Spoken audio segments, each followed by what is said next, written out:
Welcome back to ATVN. Breaking news tonight coming from the National Hockey League. The Los Angeles Kings have fired head coach Daryl Sutter and general manager Dean Lombardi.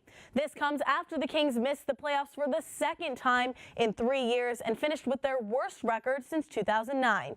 The team also announced that they have promoted former defenseman Rob Blake to general manager, while Luc Robitaille will be their new team president. And it was a rough weekend in the water for the USC women's water polo team. Number 1 USC lost its first match since 2015 as number 2 Stanford snapped its 52-game win streak. The women of Troy trailed throughout the game, failing to convert on 6 different power plays. Though they managed to pull within 1 late in the third, a 5-goal rally from the Cardinal and 11 saves from goalkeeper Gabby Stone sealed their fate as Stanford won that one 12-8.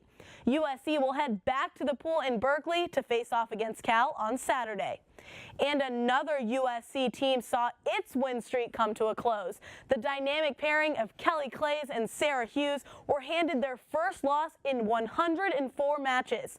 We spoke to Clays about how they plan to rebound from their first loss in almost 2 years.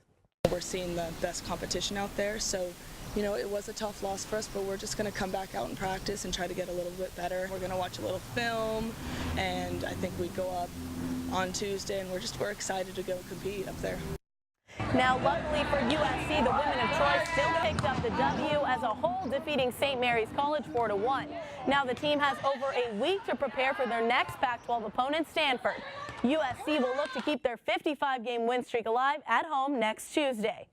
And from the sand back indoors, the men's volleyball team is gearing up for its first match of the MPSF tournament against Long Beach State this weekend.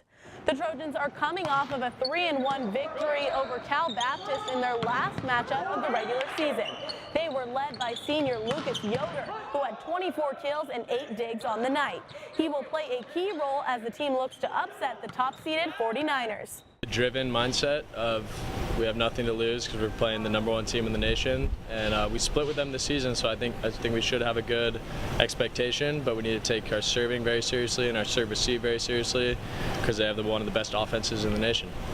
USC will kick off MPSF action this Saturday at the Pyramid in Long Beach. And while many USC sports were in action last week, the sports world in general had quite the busy weekend as well. Our sports correspondent Aaron Glazer joins me now to play some Agree, Disagree, Rapid Fire Edition. Aaron, thanks for joining me. Of course, Kristen. All right, so first off, Russell Westbrook carved his spot in history by recording his 42nd triple-double of the season. As the Thunder gear up to take on the Rockets in the playoffs, there might be another MVP candidate in the mix. Aaron, Russell Westbrook is named the NBA MVP. Agree or disagree? So I'm going to have to agree with you. I think Russell Westbrook is the MVP. That triple-double statistic is just too much, in my opinion, for anyone else to contend with. But the reason why I say and is because James Harden has had a phenomenal season as well. He's had almost 30 points himself, averaging per year to Westbrook's 32. So Harden's playing phenomenal, and both of these teams are really, really strong. It's going to be great theater to watch them play against each other in the first round of the playoffs. All right, so good game, but we're thinking Russell Westbrook. Absolutely. All right, and right now the Los Angeles Dodgers are set to take on the Chicago Cubs in the first game at Wrigley Field since the Cubs' World Series title. The game is currently in a rain delay, but Aaron, tonight is the first start for Alex Wood, who is replacing the injured Rich Hill in the Dodgers rotation. Hill's injury is going to significantly affect the Dodgers going forward. Agree or disagree? On this one, Kristen, I'm going to have to disagree. The Dodgers, Rich Hill's their third starter. They have Clayton Kershaw and Kenta Maeda, which is really impressive. That is why the Dodgers went to the NLCS after all. Not just that, they've got guys like Corey Seager and Justin Turner in that infield that are still providing consistent offense. I think the Dodgers need Hill to get back to that level in the playoffs, but for now in the regular season, I think they're going to be just fine without him. All right, so definitely getting over the hill tonight. And yesterday at the Masters, Sergio Garcia defeated Justin Rose in a one-hole playoff to win his first major championship. So, Aaron, Sergio's win will carry over to future majors. Agree or disagree?